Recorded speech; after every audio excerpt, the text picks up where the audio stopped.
তো good afternoon বন্ধুরা, আজকে আমার লাঞ্চে হচ্ছে ভাত। এখানে আমি আলু ভাজা দিয়ে নিলাম, পোনা মাছ ভাজা, গুঁড়ো মাছ ভাজা,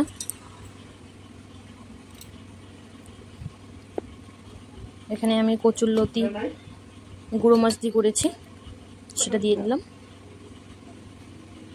এরপরে এখানে আমি ডাল দিয়ে নিলাম, মসুর ডাল করেছি, লেবু। এরপরে আমি এখানে চাটনি করেছি কুমড়োর বিচে, সেটা দিয়ে নিলাম। আজকে আমি এই কচুরলতিটা তোমাদের সঙ্গে শেয়ার করব। এই কচুরলতি আমি এখানে নিয়েছি 1 মুঠো, এটাকে কেটে ধুয়ে নিয়েছি। তারপরে এটাকে আমি সেদ্ধ করে নেব, হালকা একটু ভাপিয়ে নিয়ে এগুলোকে আমি ভালো করে ধুয়ে নিয়েছি। এটাকে রান্না করবো আমি গুঁড়ো মাছ দিয়ে। তো এখানে আমি গুঁড়ো মাছ ভেজে নিয়েছি। প্রথমে আমি এখন কড়াইতে তেল দিয়ে নেব। এই গুঁড়ো মাছ দিয়ে কচুরলতি খেতে খুবই টেস্টি। তারপর এখানে আমি ফোড়নে জিরে, পেঁয়াজ কুচি, লঙ্কা, শুকনো লঙ্কা আর তেজপাতা দিয়েছি। এটাকে আমি ভেজে নেব। এই যে আমার ভালো করে ভাজা হয়ে গেছে। এরপরে আমি কচুরলতাগুলো যেগুলো ভাপিয়ে নিয়েছি এগুলো দিয়ে দিলাম। এটাকে এখন আমি ভালো করে ভেজে নেব যাতে মুখে না লাগে। কেউ বলে না কচুরলতা রান্না করলে মুখে ধরে, কিন্তু ধরে না। এইভাবে রান্না করবো দেখবো খুব ভালো লাগে। তার জন্য আমি হালকা ভাপিয়ে নিয়েছি, আর ভাপিয়ে নিলে কচুরলতা মুখে ধরে না। এরপরে আমি এখানে লবণ দিয়ে নিলাম, লবণ দিয়ে এটাকে ভালো করে ভাজবো। এটাকে যত আপনারা ভালো করে ভেজে নেবেন ততই ভালো হবে, মুখে ধরবে না, টেস্টি হবে। এরপরে এখানে আমি হলুদ দিয়ে নিচ্ছি,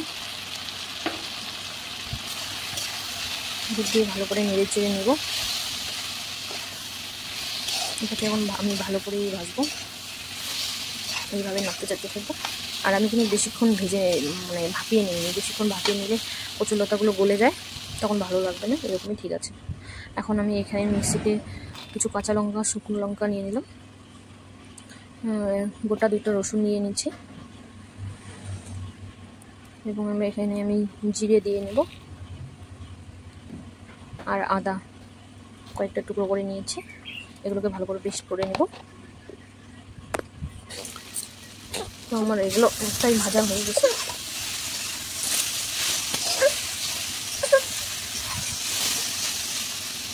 এরপরে আমি এখানে ভাজা হয়ে গেছে। এরপরে আমি বেটে রাখা মশলাটা দিয়ে দিলাম। এটাকে আমি এখন ভালো করে ভেজে নেব মশলাটাকে। এইভাবে আমি কষাতে থাকবো অনেকক্ষণ।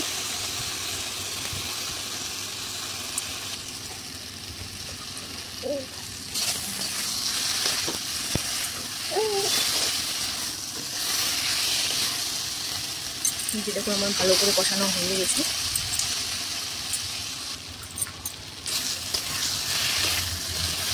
এটাকে আমি এখন ভাজলাম। তারপরে আমি এখানে জল দিয়ে নিলাম। এটাই আমার গ্রেভি ঝোলও হয়ে গেল। এটাকে আমি এখন একটু হালকা ঢেকে দিব। এরপরে আমি জল অ্যাড করব না।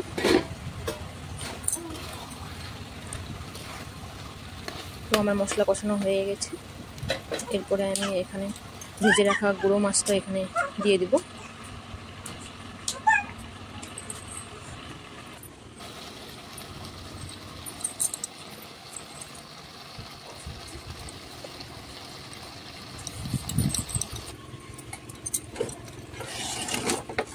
এরপরে আমি এখানে গরম মশলা দিয়ে নিলাম। গরম মশলা দিয়ে হালকা নেড়ে চেড়ে নিব। ব্যাস, আমার রান্না রেডি। তোমাদের যদি ভিডিওটা ভালো লাগে তাহলে প্লিজ লাইক, কমেন্ট ও শেয়ার করবেন। এইভাবে কচুরলতি বাড়িতে বানিয়ে খাবেন, এবং খুবই টেস্টি লাগে খেতে। আমার রান্নাটা তো খুব ভালো হয়েছিল, সবাই ভালো বললো। Thank you.